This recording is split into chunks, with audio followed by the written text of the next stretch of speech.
PAS kelihatan resis untuk tutup rasuah. Ahli Parlimen Bukit Mertajam Steven Sim menyelar sikap pemimpin-pemimpin PAS seperti Presiden Parti Tan Sri Abdul Hadi Awang dan Ahli Jawatan Kuasa PAS Pusat Muhammad Zuhdi Marsuki yang mengaitkan isu rasuah dengan kaum dan agama. Presiden PAS memulakan retorik ini dengan mendakwa bahawa orang bukan Islam dan bukan Bumiputera adalah punca kepada masalah rasuah di Malaysia. Dakwaan yang menyeleweng dan penuh dengan retorik kaum dan agama ini kemudian bukannya ditolak malah disambut oleh pimpinan PAS seperti Zuhdi yang memetik kajian yang meragukan dan mengatakan 88% pemberi rasuah adalah orang bukan Melayu, katanya dalam satu kenyataan. Steven berkata kenyataan mereka bukan sahaja pemikiran yang resis, malah tidak membantu sama sekali dalam usaha melawan rasuah kerana gejala rasuah tidak mengenal warna kulit tetapi hanya mengenal warna duit. Isu rasuah bukan soal kaum maupun agama tetapi soal sistem yang tidak adil dan tidak telus. Bila ada sistem sebegini, maka penguasa akan menyalahgunakan kuasa demi nafsu sendiri sekaligus mewujudkan budaya rasuah bidasnya.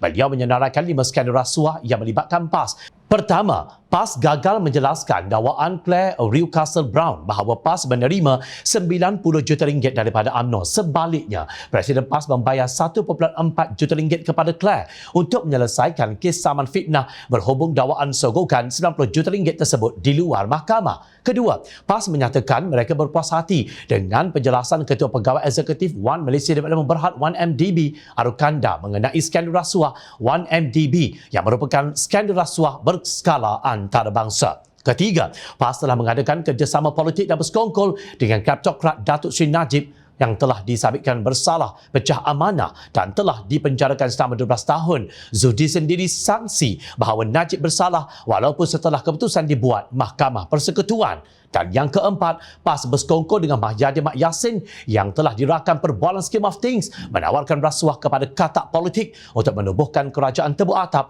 mengikut istilah Abdul Hadi Awang sendiri. Dan yang kelima, PAS kini terpalit dengan kegagalan kerajaan Datuk Seri Ismail Sabri mendedahkan sepenuhnya dan mengambil tindakan terhadap skandal 6 bilion ringgit kapal pesisir pantai LCS yang digambarkan oleh Transparency International semacam 1MDB.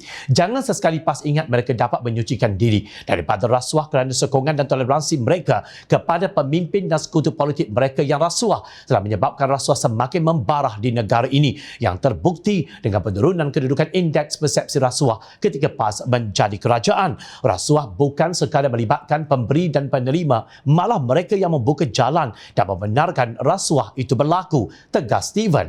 Apa yang dinyatakan oleh Steven itu benar.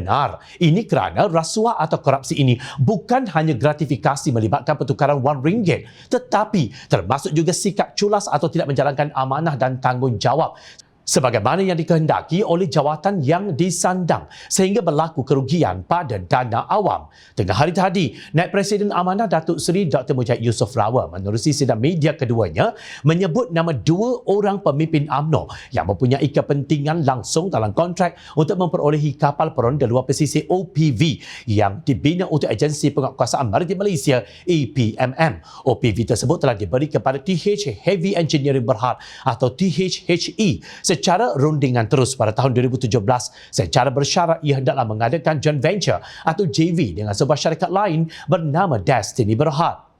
OPV1 akan dilancarkan untuk Harbour Acceptance Trials pada 13 September ini bukannya siap untuk beroperasi.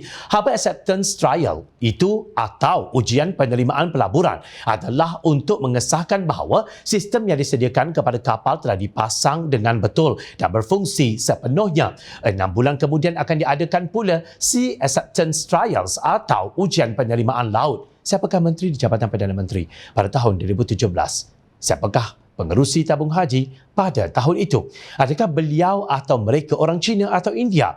Dengar sendiri daripada kenyataan Mujahid di Facebook beliau. Kes tersebut telah dilaporkan kepada Suruhanjaya Pencegahan Rasuah Malaysia SPRM oleh Presiden Persatuan Veteran Tentera Laut dan Raja Malaysia PVTLDM Laksamana Pertama Bersara TLDM Haji Muhammad Imran Abdul Hamid pada 23 Februari lalu.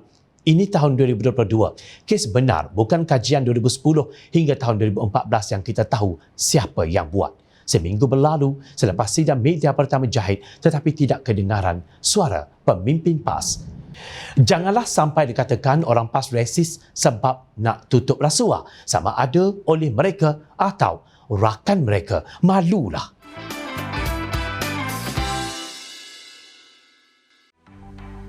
Mencari maklumat dan berita politik yang bebas, kupasan yang tepat, panas.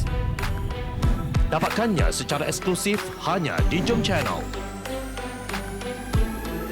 Komitmen kami, pentasan berita Isnin hingga Jumaat. Berbicara dan isu semasa, kami garapkan secara langsung. Panel-panel berkaliber dan profesional. Interaktif, pandangan anda kami raikan. Jangan lupa bersama kami di setiap hujung minggu dalam edisi khas mingguan. Jom Channel, moving forward, sharing a new experience.